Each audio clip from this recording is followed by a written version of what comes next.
And while I was depressed, angry at times yesterday, if you listen to the show, I today have had a moment of clarity.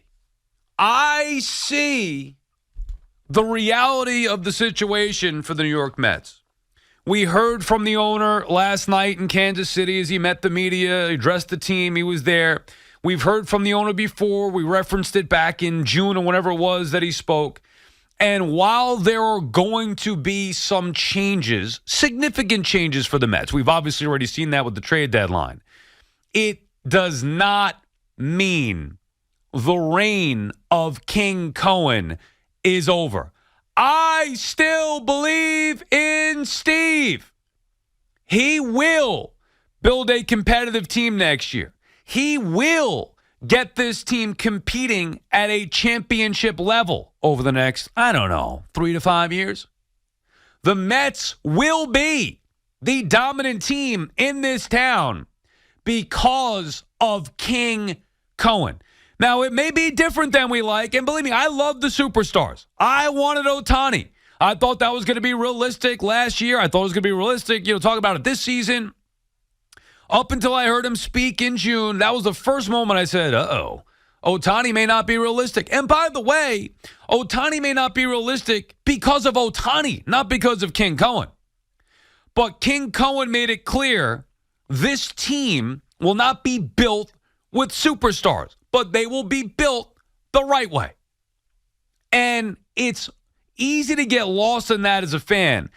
See, fans do two things. One, they get caught up in the prospects. Ooh, oh my God, look at this guy in single A and triple A. Oh, I can't wait for him. He's going to be a stud, which is completely asinine. Like nobody knows, but fans love the prospects. You know why? Because it's hope. The other thing that fans love, and this is where I'm guilty, is the big name, the star power. I want Ohtani, I want Soto, I want Verlander, I want Scherzer. But it doesn't mean wins. Clearly, it doesn't mean wins. It's not that you don't want the Mets to spend. Obviously, you do. But ultimately, there's a balance, like everything else in life. And King Cohen went out there and spent significantly more than anybody's ever spent before. And it was a total disaster. And what happened is he's learning. He learned from the mistake. Now, there were a few mistakes that were made where they invested that money, going too heavily on pitching, spending $86 million on two guys, a year, $86 million a year on two guys atop that rotation that were, aging, all that stuff. So he went for it. He took his shot. He realized it's not working. And watching what other teams do, realized I could still win. I will still compete, but I'm doing this the right way now. Remember, he's still a rookie at this. 3 years in, Steve Cohen has seen a lot. He's seen some ups. He's now seen some downs. He spent a ton of money. He's bought some prospects. And by the way, we're seeing something with the Mets at the trade deadline that we've never really seen before. People call them sellers. They're not sellers. The Mets were buyers at the deadline. Buyers of prospects. Nobody does that because nobody has that money. Generally, they trade players because they either can't afford them anymore because they're not winning for prospects. They don't buy prospects. Teams that don't have money get the prospects. Well, now the Mets, who are the richest team in the sport because of King Cohen, they have been able to buy the prospects. How those guys will pan out, who the hell knows? But I do know this.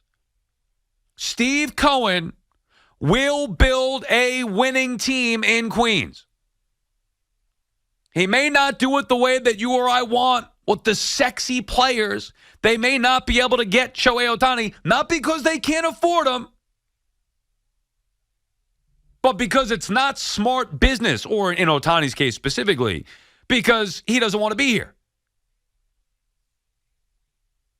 They'll spend money on a big star or two down the road, but right now, he's right. King Cohen is right with what he's doing with the Mets. Build the team the right way. While they can't win at the major league level this year, trade away what wasn't working restock the farm, and then reload in the offseason. They will fill holes via free agency. This is not BC Mets anymore. This is not before Cohen. I know we're scarred. I said it yesterday. Part of my issue trading Verlander was, oh, God, now they're give it up on next season. And while I had dreams about Verlander and Shohei Ohtani, 1-2 in that rotation, and Ohtani's bat, the reality is I know that this team isn't good enough, even with that. Now, there's more hope there. There's more excitement if you had Verlander and Ohtani. That's the dream, all in, right? The all-in Mets. But the reality is it's kind of a house of cards. And King Cohen is right. Superstars do not equate to winning baseball teams. That's a fact. We love watching them. It's exciting. If you win the offseason, it does not equate to winning on the field. And now you are seeing the dangerous combination of guts, smarts, and a big-ass bankroll. Steve Cohen's not just rich. He's smart. He also is not going to cave to what you or I say. He's going to do what he believes in. And now, being 3 years in, he's even smarter in baseball, in the baseball business. And this is not about who they're hiring next or what type of pitcher they're going to get. You have to, as a Met fan, believe in Steve. Now, you have no choice but to trust him. But do you believe in Steve? I do believe in Steve. King Cohen still rules. It flopped. He went all in. He brought you the big stars. It didn't work. It's not even going with option B next year. It's rethinking. It's learning from mistakes. And even repurposing. You're welcome, Billy. Even repurposing that money. The Mets will still have one of the higher payrolls in baseball. Unfortunately for King Cohen, he took over a team that needed to spend that much more than everybody else to try to get them back to respectability, which he did. 101 wins postseason. He's brought in big players. Francisco Lindor, he may not be a superstar in the sport. He is a star player.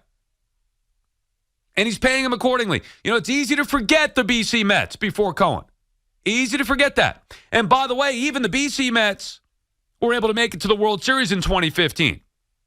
You don't think that the AC Mets, after Cohen, can get to a World Series moving forward? It may not look that way going in on paper with Verlander, Ohtani, and the biggest names in the sport.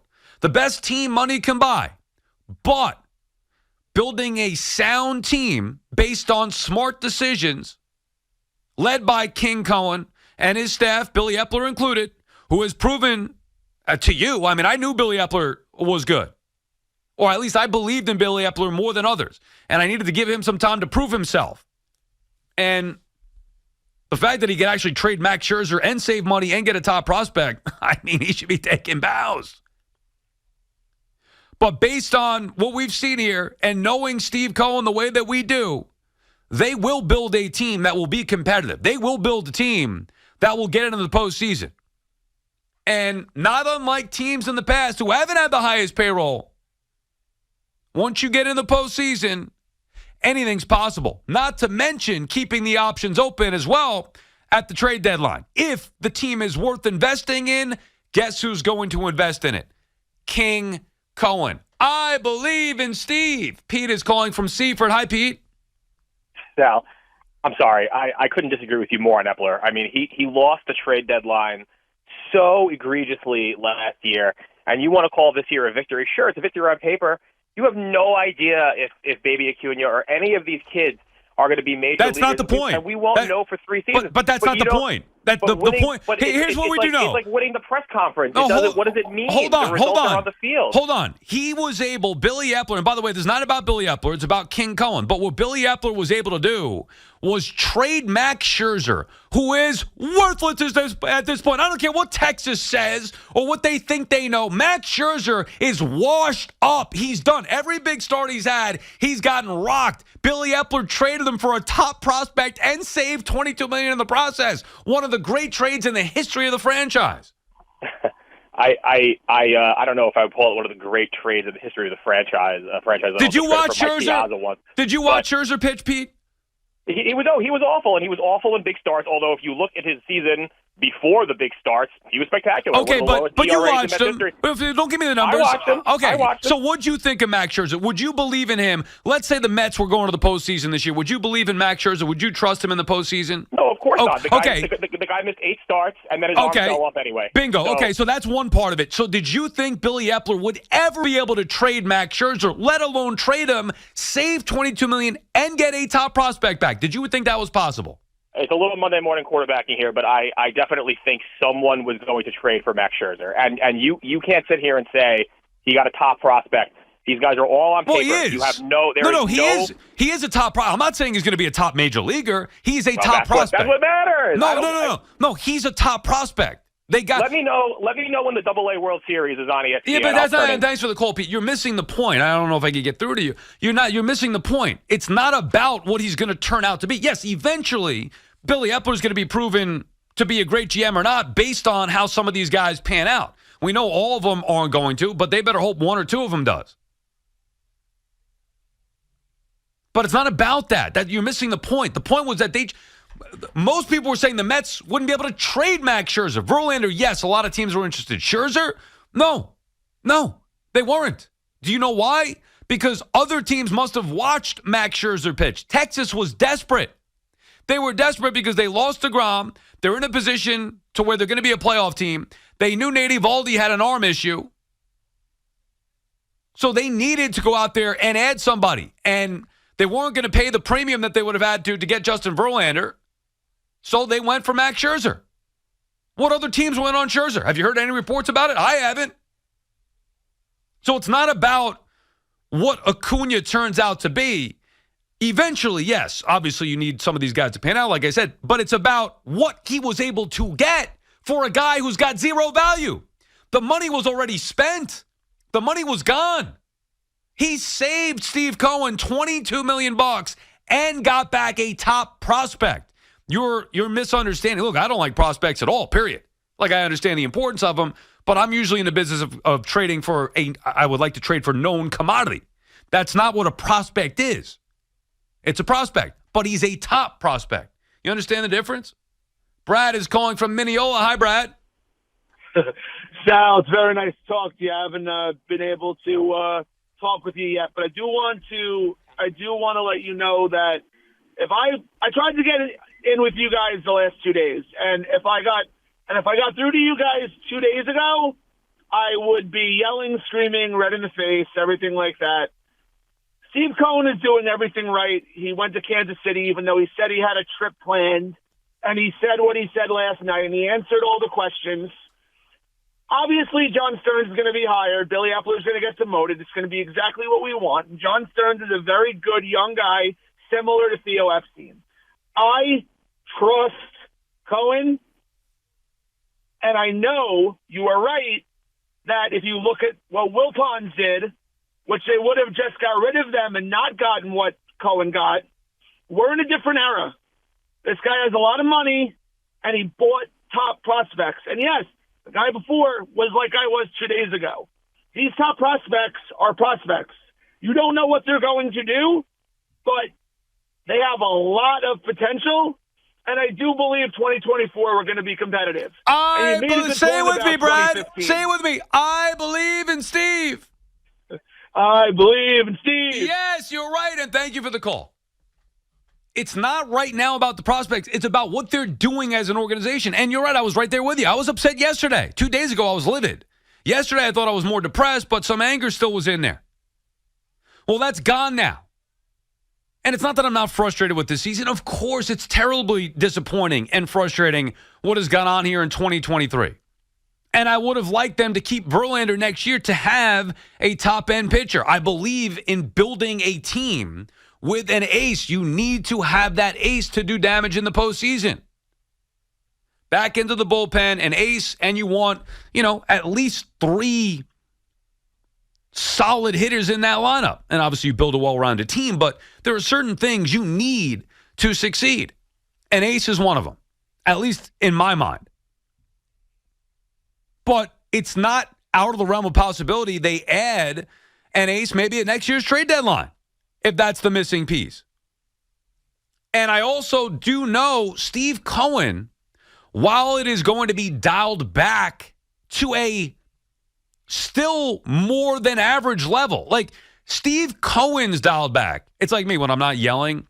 Like, me yelling, you guys think I yell? I really don't feel like I do. And even now, like, I don't feel like I'm yelling. I'm dialed back a little bit, but it's still maybe louder than most. I can't help it. Like, Steve Cohen's dialed back is still louder than most.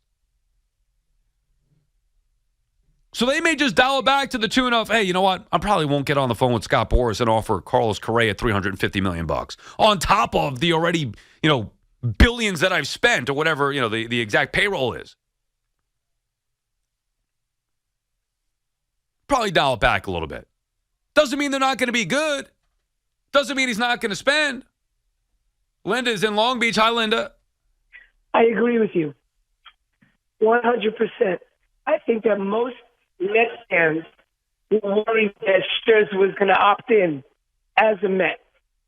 So I give Billy Epler a lot of props for finding his way out of the area. I do.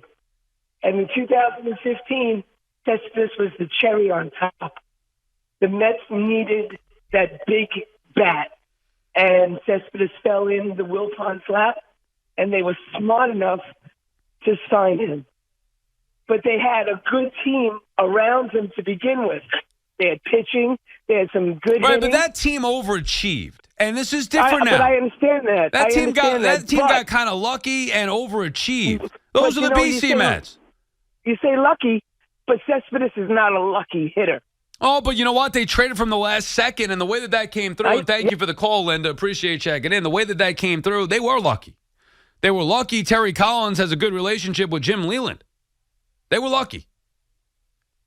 They were lucky. And look, Sandy Alderson, you got to give him credit. He was smart enough to go out there and pull the trigger on that deal. But they were fortunate. They were waiting and waiting and waiting. This is different now. The Mets every year, and I say this confidently, believing in Steve. I believe in Steve. They will build a winner every single year, or at least try to. This year, nobody would argue with the way the Mets built the team. Now, you may not have liked certain things, like, I don't know if I'd invest that much in the starting pitching. I don't know if I'd invest in the aging pitching, whatever. They did what they had to do, and they built a team that most people thought would contend legitimately for a World Series, at the very least, be a postseason team. They flopped. It happens. Unfortunately, it happens to the Mets more often than it happens to others, but it happens. But King Cohen is still building this team. He's just doing it differently, and he's doing it much smarter. Do I love it? The part of you don't get excited. Some people do, like I said, about the prospects, but you don't really get excited about that the way that you would about Ohtani or about Verlander or Scherzer.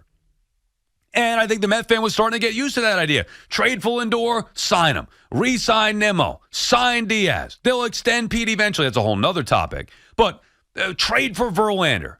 Sign Verlander. Sign Scherzer. All those big moves that they make. Well, they're going to dial it back a little bit, but it's still going to be operating at a very high level. Are you going to doubt King Cohen? I'm not. Do you know why? Because I believe in Steve.